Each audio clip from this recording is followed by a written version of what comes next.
আসসালামু আলাইকুম রহমতুল্লাহি ওবারাকাতুহু। সম্মানিত দর্শক এবং শ্রোতা, আজকে আমরা আলোচনা করব পবিত্র লাইলাতুল কদরের ফজিলত এবং মর্যাদা সম্পর্কে। পবিত্র লাইলাতুল কদর মহান আল্লাহ তাআলার পক্ষ থেকে রাসূল করিম সাল্লাল্লাহু আলাইহি সাল্লামের সম্মানার্থে উম্মতি মুহাম্মাদের জন্য এক অফুরন্ত নেয়ামত। এই রাত্রে আল্লাহ সুবহানাহু ওয়া তাআলার পক্ষ থেকে রয়েছে শান্তি, দয়া, রহমত এবং ক্ষমার অফুরন্ত সুযোগ বান্দার জন্য, যা পবিত্র রমজান মাসের শেষ দিকে লুকায়িত আল্লাহ সুবহানাহু ওয়া তাআলা লুকায়িত রেখেছেন। মহান রব্বুল আলামিন এই রাত্রিকে এত মর্যাদা এবং সম্মান দান করেছেন শুধুমাত্র কোরআনুল কারীমের সম্মানার্থে। কোরআনুল কারীম রমজান মাসে নাজিল হয়েছে, এই কারণে রমজান মাসের এত সম্মান, এবং কোরআনুল কারীম রাসূল করিম সাল্লাল্লাহু আলাইহি সাল্লামের উপরে নাজিল হয়েছে, এই কারণে রাসূল করিম সাল্লাল্লাহু আলাইহি সাল্লামের এত সম্মান এবং মর্যাদা।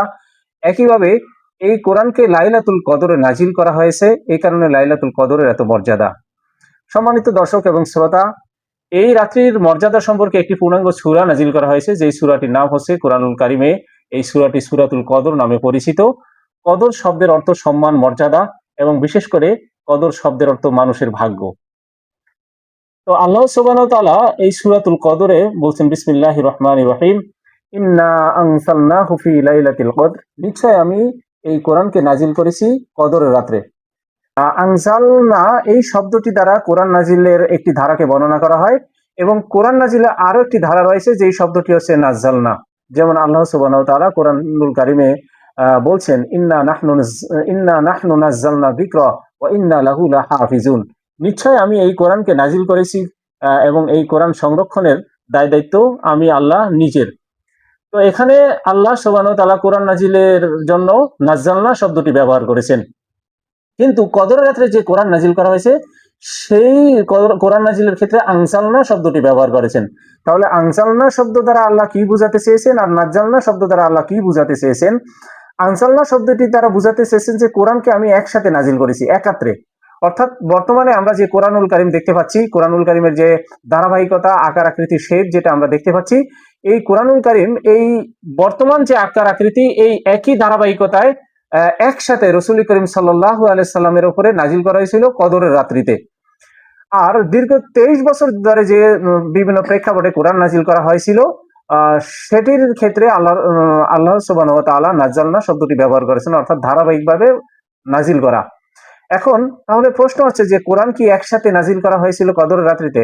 হ্যাঁ, নিশ্চয়। সমস্ত কোরআনকে আল্লাহ সুবহানাহু ওয়া তাআলা রাসূল করিম সাল্লাল্লাহু আলাইহি সাল্লামের হৃদয় পটে জিবরাইল আলাইহিস সালামের মাধ্যমে পবিত্র লাইলাতুল কদরের রাত্রিতে একসাথে নাজিল করেছেন, কিন্তু যদিও সেটা আল্লাহ রাসূলের হৃদয়ে তখন সংরক্ষণ করা হয়নি, শুধুমাত্র কোরআনের যে ধারাবাহিক স্বরূপ বা চেহারা, সেটাকে আল্লাহ রাসূলের হৃদয়ে সংরক্ষণ করা হয়েছিল। পরবর্তীতে যে রাসূল করিম সাল্লাল্লাহু আলাইহি সাল্লামের উপরে বিভিন্ন ধারাবাহিকভাবে বিভিন্ন প্রেক্ষাপটে যে কোরআনের আয়াত নাজিল করা হয়েছিল, সেইগুলো রাসূল করিম সাল্লাল্লাহু আলাইহি সাল্লাম যে ধারাবাহিকতায় সাজিয়েছিলেন, সেই আকার আকৃতি বা ধারাবাহিকতা রাসূলের হৃদয়ে সংরক্ষণ করা হয়েছিল। এটা আমরা বুঝতে পারি যে আমরা যদি আলোচনা করি কোরআনুল কারীমের প্রথম যে 5 আয়াত নাজিল করা হয়েছিল, যে বিসমিল্লাহির রহমানির রহিম, ইকরা বিসমি রাব্বিকাল্লাযী খালাক, খালাকাল ইনসানা মিন আলাক, ইকরা রাব্বুকাল আকরাম, আল্লাযী আল্লামা বিল কলম, আল্লামাল ইনসানা মা লাম ইয়ালাম। যদিও এই 5 আয়াত একেবারে প্রথম দিকে নাজিল হয়েছিল, প্রথম ওহী এটা নাজিল হয়েছিল, কিন্তু এটি কোরআনের প্রথম দিকে স্থান পায়নি, এটি স্থান পেয়েছে 30 পারার শেষ দিকে। তাহলে রাসূল করিম সাল্লাল্লাহু আলাইহি সাল্লাম প্রথম যে রাসূল করিম সাল্লাল্লাহু আলাইহি সাল্লামের উপরে কদরের রাত্রিতে একসাথে নাজিল হয়েছিল, তিনি বুঝতে পেরেছিলেন যে এই 5 আয়াতের স্থান হচ্ছে 30 পারার মধ্যে। এভাবেই কোরআনুল কারীমের যে বর্তমান আকার চেহারা, এটি রাসূল করিম সাল্লাল্লাহু আলাইহি সাল্লামের হৃদয়ে সংরক্ষণ করা হয়েছিল।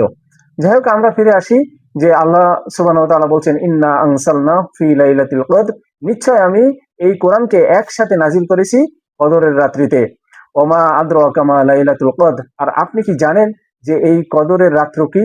এটি আল্লাহ সুবহানাহু ওয়া তাআলা রাসূলকে জিজ্ঞাসা করেছেন। রাসূলকে জিজ্ঞাসা করার মাধ্যমে আমাদেরকেও জিজ্ঞাসা করেছেন। আমাদের কাছে তো এখন জিবরাইল আলাইহিস সালাম এসে জিজ্ঞাসা করবে না যে আপনি কি জানেন যে কদরের রাত্র কি?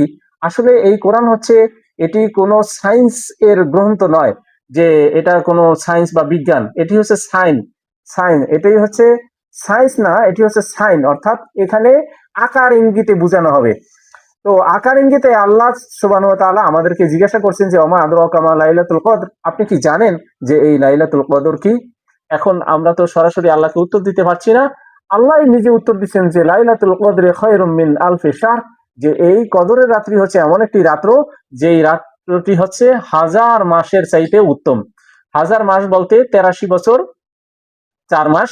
এই ৮৩ বছর ৪ মাস এবাদাত একটানা এবাদাত করলে যে সওয়াব আমাদের জন্য থাকবে, শুধুমাত্র এই লাইলাতুল কদরের এবাদত করলে সেই রাত্রটি কারণে আমাদের ৮৩ বছর ৪ মাস একটানা এবাদত করা সওয়াব আল্লাহ সুবহানাহু ওয়া তাআলা আমাদেরকে দিবেন।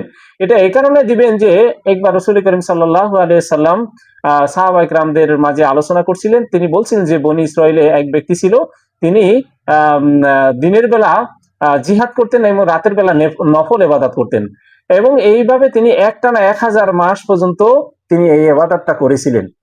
তো সাহাবায়ে কেরাম যখন এই যে কথা রাসূলের কাছ থেকে শুনছিলেন, সাহাবায়ে কেরাম বললেন যে আল্লাহ রাসূল, আমাদের হায়াত তো কম এবং আমরা তো ইচ্ছা করলেও এত দীর্ঘ সময় ইবাদত করতে পারবো না।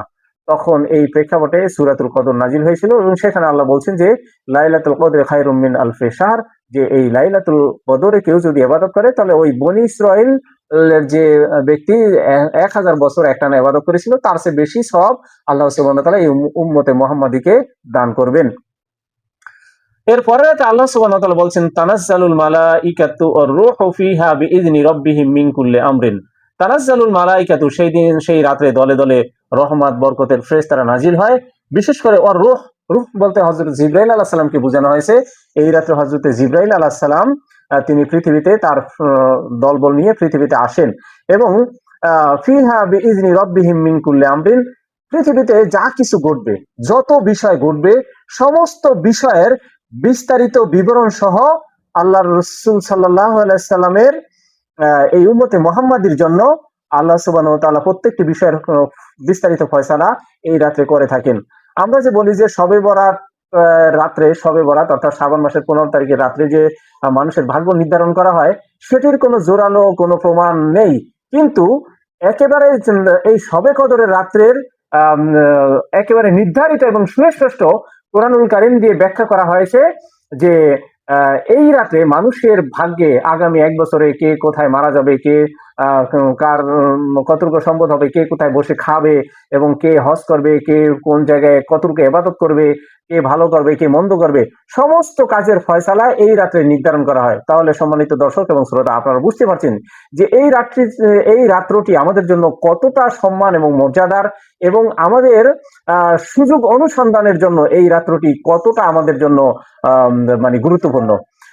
বিশেষ করে আল্লাহ সুবহানাহু ওয়া তাআলা বলেন সালামুন হিয়া হাত্তা মাতলাইল ফাজর, যে এই রাত্রিতে শান্তি রহমত বর্ষিত হয়, আল্লাহর পক্ষ থেকে দয়া ক্ষমা আল্লাহর পক্ষ থেকে এই পৃথিবীতে আসে, এবং এটি কোনো রাতের নির্ধারিত অংশ নয় যে সকালবেলা বা সন্ধ্যাবেলা বা রাতের শুরুতে বা দিনে রাতের শুরুতে বা রাতের মাঝখানে, এটি ওইরকম কোনো নির্ধারিত নয়, বরং ইয়া হাত্তা মাতলাইল ফাজর, এটি রাতের শুরু থেকে একেবারে ফজরের শুভে সাদিক পর্যন্ত এই রাতের শান্তি রহমত বরকত এটা অবিরামভাবে চলতে থাকে। সম্মানিত দর্শক এবং শ্রোতা, এই রাত্রটি এত মর্যাদাপূর্ণ হওয়ার কারণে এটি রমজানের শেষ দশকে আল্লাহ সুবহানাহু ওয়া তাআলা নিজেই ইচ্ছা করে গোপন করে রেখেছেন, যাতে করে এত বড় মর্যাদাপূর্ণ রাত খুঁজে পাওয়ার জন্য বান্দা চেষ্টা করে এবং এই রাতটি খুঁজে পাওয়ার জন্য অনেক বেশি বেশি ইবাদত করে। বিশেষ করে এক রাতের জন্য যেন বান্দা ১০ রাত্র পর্যন্ত ইবাদত করে, আল্লাহ সুবহানাহু ওয়া তাআলা এই জন্য এই রাত্রিকে গোপন রেখেছেন।